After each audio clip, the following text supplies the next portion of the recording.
Hello everyone and welcome back to the Cleveland Browns franchise. I'm your host, Husker Eurocat. The Browns have made it to the Super Bowl against the cream of the NFC, the Seattle Seahawks. To make it here in last week's AFC Championship game, Cleveland played the Buffalo Bills. They ended up winning by a 14-point margin, but that really doesn't tell the story that this game was actually closer than the score indicates. It wasn't until the second half that the Browns finally found a rushing attack, and by the middle of the fourth quarter, they had tired out the Bills' defense. With only one score separating the teams, the Browns, with just over a minute left in the game, sealed the deal with another rushing touchdown. Today we meet in US Bank Stadium in Minneapolis, Minnesota for Super Bowl 52. This is the first time that the Browns have ever made it to the Super Bowl and lack the experience that Seattle has in this area. Face a Pro Bowl quarterback with a powerhouse rushing attack and outstanding passing threat. The real issue is the defense of the Seahawks. It's littered with Pro Bowl talent and presents a problem for Cleveland in both the passing and rushing phases of the game. For some thoughts from the field, let's go down to Eurocat Baby. Husker, the atmosphere down here on the field is definitely a hot one. Both coaches have concerns with the opposing offenses. For the Seahawks, their issue is the massive air attack of the Browns.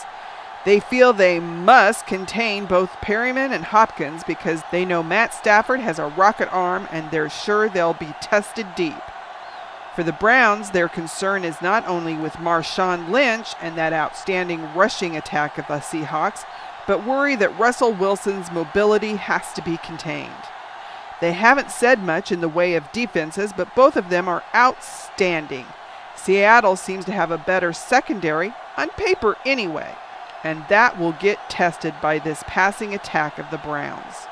Cleveland has had some issues stopping the run this season, and when Lynch gets into beast mode, he can be very difficult to stop. I know I'd hate to be the one to have to stop Marshawn Lynch in beast mode. It sounds as if both teams have work to do in this Super Bowl matchup. From US Bank Stadium, it's the Browns and Seahawks. Let's get this party started. The Seahawks have won the toss and want the ball in the second half, so the Browns start on their own 25-yard line, and Malcolm Johnson takes it up the middle for a 3-yard gain. Second down and Stafford drops back, rolls right, throws, Mostert catches it. Now it's 3rd and 2. Barnage goes in motion and they are stopped. Mostert is tackled in the backfield. So it's 1st and 10 for the Seahawks at the 19.5-yard line, and it's incomplete. The first pass going high. On second down from the shotgun, Wilson fakes the handoff and gets it out to Baldwin for the first down. Out past the 30-yard line. Now Wilson gives to Lynch across the 40-yard line for another first down. 3rd and 11 now. From just outside the 40-yard line, and he throws deep, and it's out of bounds. 4th down. And the ball goes back to the Browns.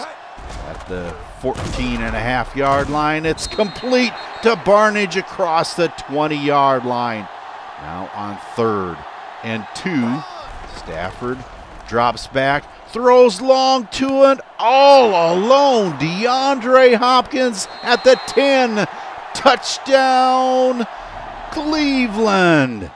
Just completely blown defensive assignments, and the defense of the Seattle Seahawks just can't catch up. And that brings out Ka'imi Fairbairn for a missed field goal. Oh no, the extra point goes astray. And it is 6-0 Browns. On third down, Wilson gets flushed out of the pocket and gets the first down. 2nd and 9 now from the 45 of the Seahawks, and Marshawn Lynch is met at the line of scrimmage. 3rd and in the shotgun. Wilson goes back to pass and throws over the middle to Lockett, but he doesn't get the first down. So on 4th and 4, upcoming punt, and he kills it at the 5-yard line. Oh, what a punt. So Stafford and company start out in a hole. They'll give up the middle to Robert Turbin, and he has a nice 9-yard gain. 2nd and inches with an empty backfield. Stafford runs. No! He throws an interception to Richard Sherman. And that puts Seattle in excellent field position at the 34-yard line of the Browns. Wilson back to pass, and it's incomplete to Lockett. 3rd and 10. Wilson back to pass and completes it to Baldwin, but he doesn't get the first down, just shy of the 25-yard line. And that brings us to the end of your first quarter with the score 6-0 Browns. Now on 4th down, Hauschka comes on to try a 43-yard field goal, and it's up and good. So your score is 6-3. Moreau taking the kickback is past the 20, and he's in the clear. 40, 30, 20, 10. Nobody is going to catch him. Touchdown, Browns. Fabian Moreau finds no better place but the Super Bowl for his first kick return of the season. Ahead 13-3 now.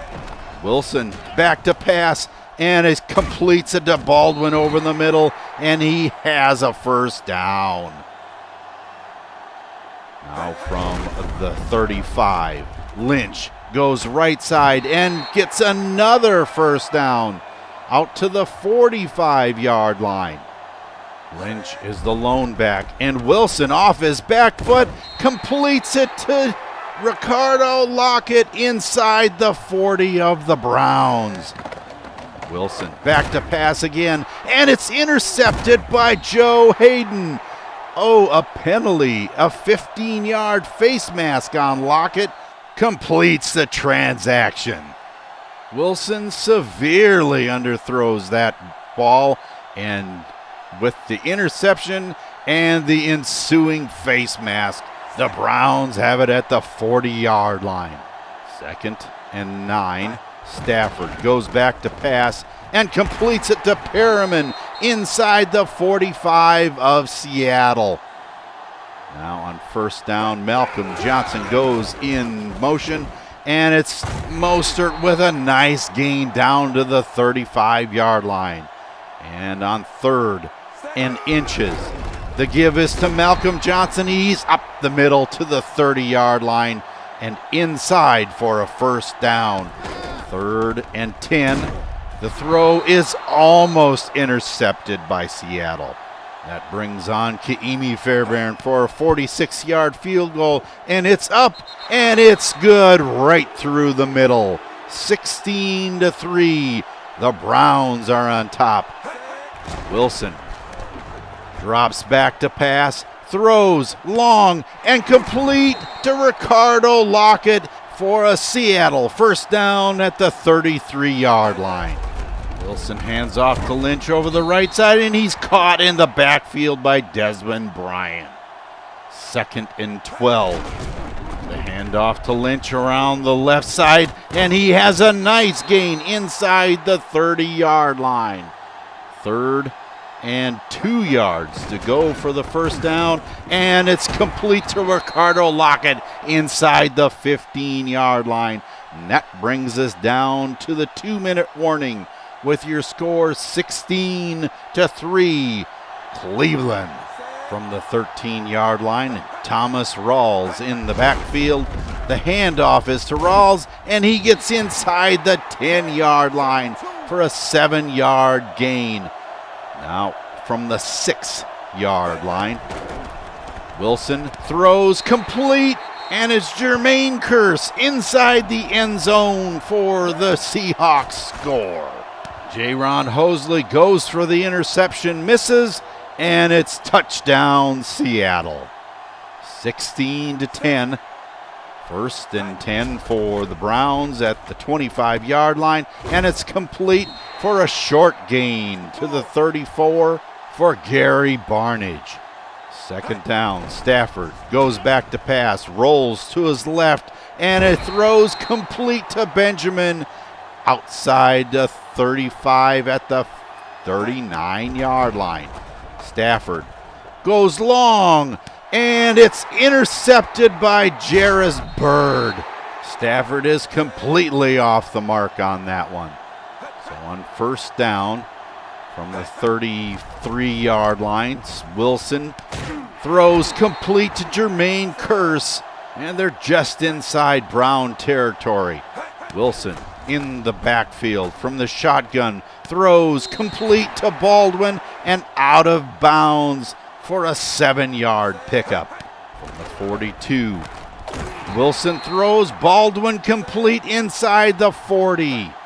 From the 36, first and 10, Wilson pump fakes, and he throws long. It's complete to Baldwin in the corner of the end zone.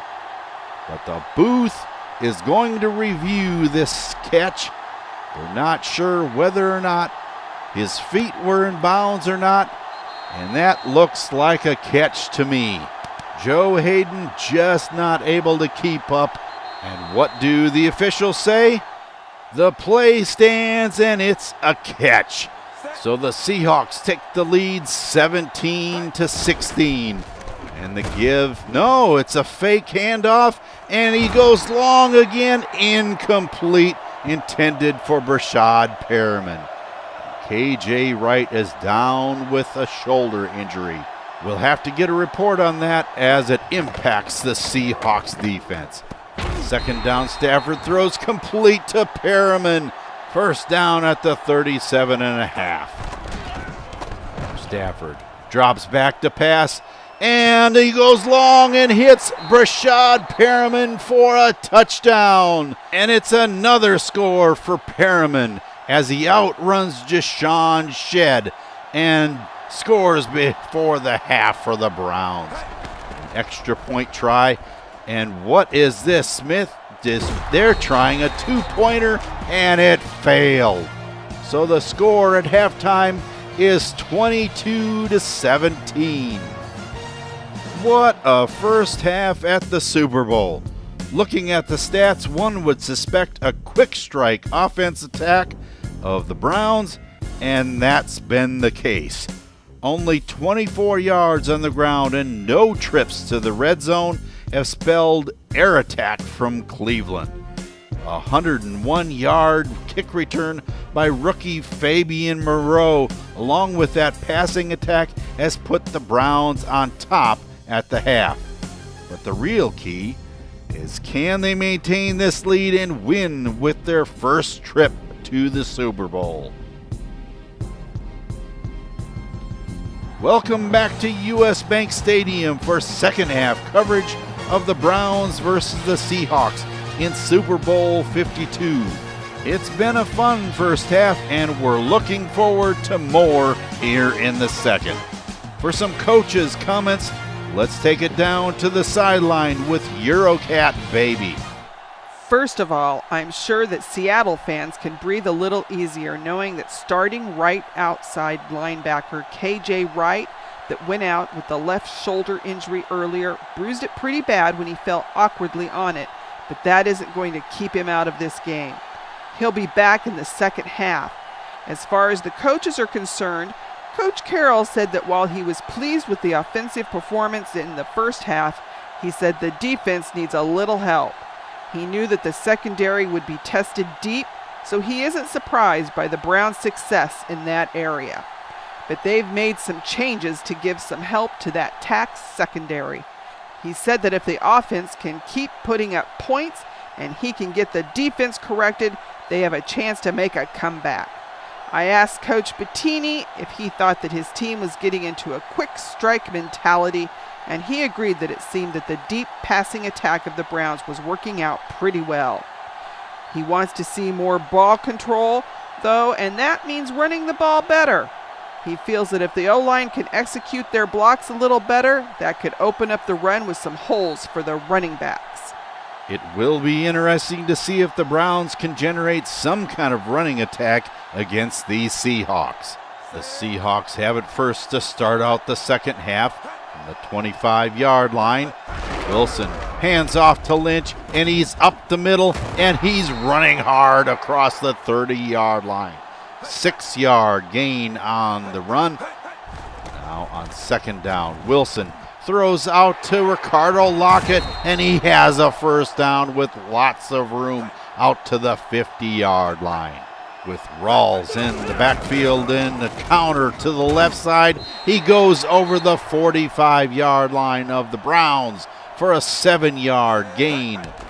Wilson back to pass on second down, completes it to Doug Baldwin, and he has a touchdown.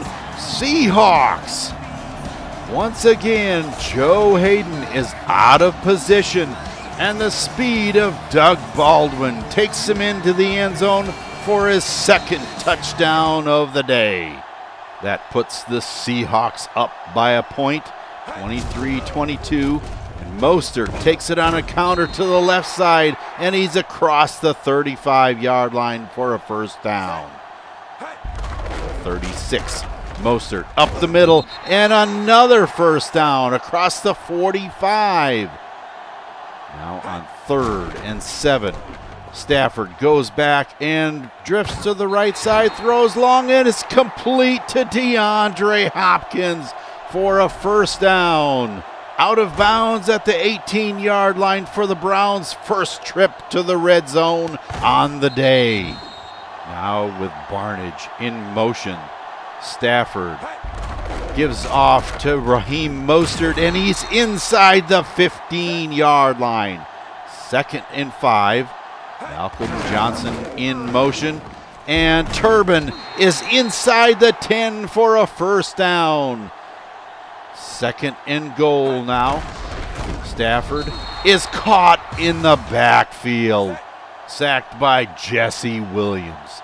3rd and goal. Stafford back to pass, throws complete in the end zone to Brashad Perriman. Another Browns score. He barely breaks the plane with Bird on the coverage.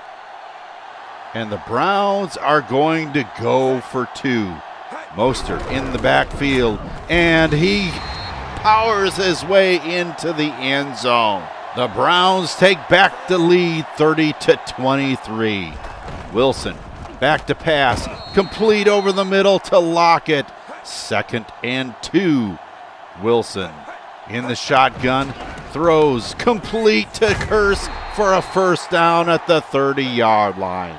With Mr. Beast in the backfield, Wilson drops back, passes complete to Lockett over the 45-yard line for another Seahawk first down. Wilson passes complete this time to Tyler Lockett. First down inside Brown territory at the 37. Wilson back to pass again and completes it to Luke Wilson. That brings us to the end of the third quarter with your score 30-23 Browns. Actually, that's one fourth quarter comeback for the season. Wilson throws complete to Tyler Lockett, almost at the 20-yard line down to the 22. Wilson back again, and he throws complete to Doug Baldwin inside the 5-yard line, and he is down and injured. Wilson, that is. Boy, that could be big at the 4-yard line. Jackson throws complete, touchdown, Seahawks. It's a good thing that Anthony McCoy is nice and tall, because Jackson threw that into a crowd and McCoy came down with it. That tied up the score 30-30. With 8 minutes to go in the game, Mostert has a first down up the middle of the field, catching that pass out of the backfield. Malcolm Johnson in motion. Turbin goes right, and it's another rushing first down for the Browns. Now on 2nd and 9, Stafford hands off to Mostert, and he has room, lots of room, inside the 40-yard line of the Seahawks. Now on 3rd and 11, Stafford goes back to pass, and it's almost intercepted. KJ Wright with the near miss. And that brings on Andy Lee to try and pin the Seahawks deep end. He doesn't get the job done. Into the end zone for a touchback. After a quick Seahawk 3 and out, Stafford has the ball again, rolls right, and completes it to the 40-yard line for Gary Barnage. And Mostert goes to the left side, first down, inside the 30-yard line of the Seahawks. And that brings us to the 2-minute warning with a tie ball game, folks. Here with an injury update is Eurocat Baby. I have an update on the injury to quarterback Russell Wilson. It seems that he fell on his non-throwing elbow pretty hard, and as it shouldn't affect his throwing motion, he's set to come back in this one. The name of the game right now is to get the ball back. That means stopping the Browns, and that's proving to be a bigger challenge than what the Seahawks need right now. This is definitely a nail-biter. From the 29 on 2nd and 11. The throw is to Mostert, and he's inside the 25-yard line. 3rd and 4 with Barnage in motion, and the Seahawks take a timeout. Malcolm Johnson in motion, and Johnson doesn't get the first down. And that brings out Kaimi Fairbairn for a 38-yard game winner, possibly. And it's up, and it's good through the middle of the uprights. And the Browns take the lead 33-30. Wilson back to pass, and he completes it. Oh my goodness, that looked like it was challengeable, but it's inside 2 minutes, and they can't do it. Wilson throws long, and it's incomplete. Broken up by Josh Jones. Now from the shotgun, Wilson barely gets that one away. The pressure got to him. And now on 4th and 10 from the shotgun, Wilson throws complete to Zay Jones, but not enough for the first down, and it's a turnover on downs. All Stafford has to do is come out and take a knee, and the Browns have won the Super Bowl. So with their first visit to the Super Bowl, the Browns come away with a victory. In a season that didn't have a particularly great second half, especially with the Browns losing the last 2 games of the season, they were able to sweep the playoffs and come away with a victory in Super Bowl 52. Gotta love Madden's graphics on this one. The trophy is going right through the middle of his arm. But once again, the Browns were able to put together a running game in the second half of the ball game. The Seahawks outscored them in the second half, but down the stretch, Cleveland played like Super Bowl champions. A brilliantly executed ball control second half led to a Super Bowl victory.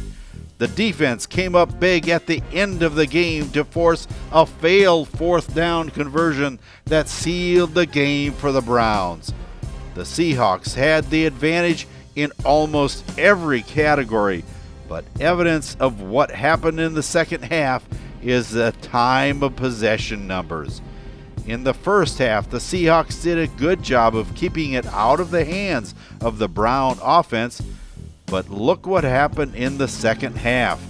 The Browns went from well over a minute deficit in the first half to over a 2-minute advantage in the second. An outstanding job of keeping the ball away from the high-scoring Seahawks. Putting aside the 2 interceptions, Matt Stafford had a really solid performance in this Super Bowl. It was nice to see him over 60% on his throws, and with 273 yards in the air and 3 touchdowns, that gave him a passer rating of over 100. Now the running game, although not an outstanding feature of the day, it was a momentum shifter in the second half. The play on the defensive side of the ball, although allowing a bunch of catches and a lot of yards, came alive late in the second half with that last-minute stand to win the game. I thought that backup middle linebacker Christian Kirksey did an adequate job in relief of standout Carlos Dansby, getting in there for 2 tackles for losses against a team of Super Bowl caliber is no small feat.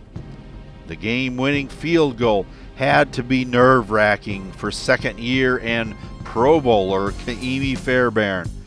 He lost some accuracy through the second part of the season and even missed the first extra point of this game, but a 38-yarder sailed perfectly through the uprights. Even rookie cornerback Fabian Moreau had his first kick return for a touchdown in the biggest game of his career thus far, outrunning the kick coverage for 101-yard touchdown scamper. On tap now for the Browns is the offseason and everything that comes with it. Cleveland has made a Super Bowl championship caliber team, but how are they going to keep it that way? Middle linebackers Carlos Dansby and Brandon Spikes and some of the other key defensive players are up for new contracts, as well as left guard Joel Bitonio in the O-line, and some of those players are getting a little age on them. Plus the fact that some of them are going to want fat contracts. We'll see what happens there. Oh, and we can't forget about the rising star of the season, Rashad Perriman. He was only given a 1-year contract to see if he would work out, but I think he has more than proved his worth to this organization. The Pro Bowl results, NFL rookie draft, and the free agent acquisitions will be in our next show. By the end of it, we plan on having the squad that will be taken into the preseason. Please keep in mind that if you enjoyed this video, leave a like so that others can enjoy it as well. And if you would like to be notified when there is a new one, subscribe by clicking on my icon at the end of the video. It's been our privilege to bring you coverage of the Cleveland Browns closing out the highest achievement that this club has ever attained, and that's winning Super Bowl 52 against the Seattle Seahawks in US Bank Stadium. Until we see you again in the off-season video for Eurocat Baby, I'm Husky Eurocat saying so long for now, and have a good day, everyone.